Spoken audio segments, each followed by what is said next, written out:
ایک سودا ہے، ایک جنوں ہے، وطن کی مٹی کی محبت لہو میں رچ بس گئی ہے.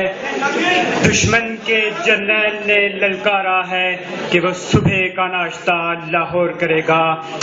عالی وقار ایک کپتان اپنے چند ساتھیوں کو لے کر دشمن کے مورچوں کی جانب گامزن ہے. اچانک دشمن کی توپوں کے دھانے آگ اگلنے لگتے ہیں. کپتان کے ساتھی ایک ایک کر کے سنگے فرسنگ کی طرح سینہ فرش میں گڑ جاتے ہیں.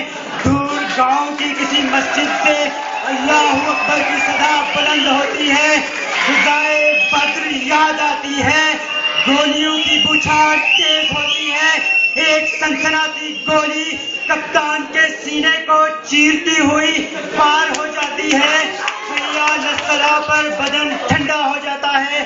میجر عزیز بٹی جام شہادت نوش کرتے ہیں مگر دشمن کو ایک انچ بھی اپنی سرزمین تک نہیں آنے دیتے. میرے جسم کا روا روا پکار اٹھتا ہے. شہیدان وطن آپ کی عظمت کو سلام. اے وطن تو نے پکارا تو لہو کو اٹھا. تیرے بیٹے تیرے جانباز چلے آتے ہیں روند کر صحراؤں کو بیابانوں کو. ہم جو بڑھتے ہیں تو بڑھتے ہی چلے جاتے ہیں. ہم جو بڑھتے ہیں تو بڑھتے ہی چلے جاتے ہیں. صدر عالی وقار وطن کی محبت ایمان کا حصہ ہے اور لہو کا تقاضا بھی. اور لہو کا تقاضا پورا کرنے کے لیے کئی گمنام سپاہیوں نے اپنے لہو کا نذرانہ پیش کیا. وہ پاکستان حاصل کرنے کی جنگ ہو، 1965 ہو، 71 ہو، 88 ہو، کارگل ہو، سوات آپریشن ہو، کراچی ٹارگیٹڈ آپریشن ہو، طالبان کے خلاف جنگ یا دہشت گردی کے خلاف ہو. دسیوں نہیں، بیسیوں نہیں، ہزاروں نہیں بلکہ لاکھوں عاشقان وطن نے اپنی قیمتی جانیں دے کر وطن عزیز کو سیراب کیا. وطن کی مٹی کی محبت میں ہم عاشق تصروں نے وہ قرض اتارے ہیں جو واجب بھی نہیں تھے. اور صدر عالی وقار تاریخ نے وہ گھڑیاں بھی دیکھی ہیں جب ہندو اور ہندنیاں کرپانے اٹھائے گلی کوچوں اور بازاروں میں پاکستان کے نام لیواؤں کو چن چن کر قتل کر رہے تھے تو دوسری طرف پاکستانی شاہین سینے پہ گولی کھائیں گے، پاکستان بنائیں گے کا نعرہ مستانہ فضا میں بلند کرتے ہوئے سینوں میں گولیاں پیوست کر رہے تھے.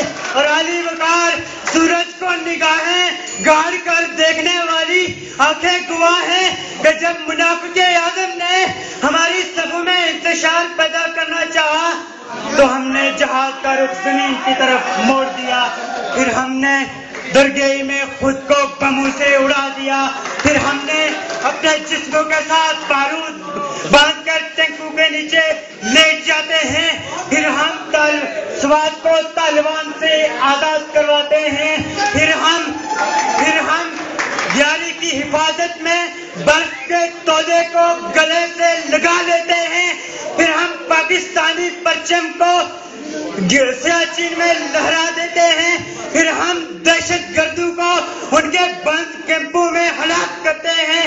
پھر ہم کراچی میں ٹارگٹ کلر کے سامنے ڈٹ جاتے ہیں. اور عالی وقار پھر ہم للکارتے ہوئے کہتے ہیں، عالی وقار پھر ہم للکارتے ہوئے کہتے ہیں، میرے تن کے زخم نگن نبی میرے آنکھ میں ابھی زور ہے. میرے تن کے زخم نگن نبی میری آنکھ میں ابھی نور ہے.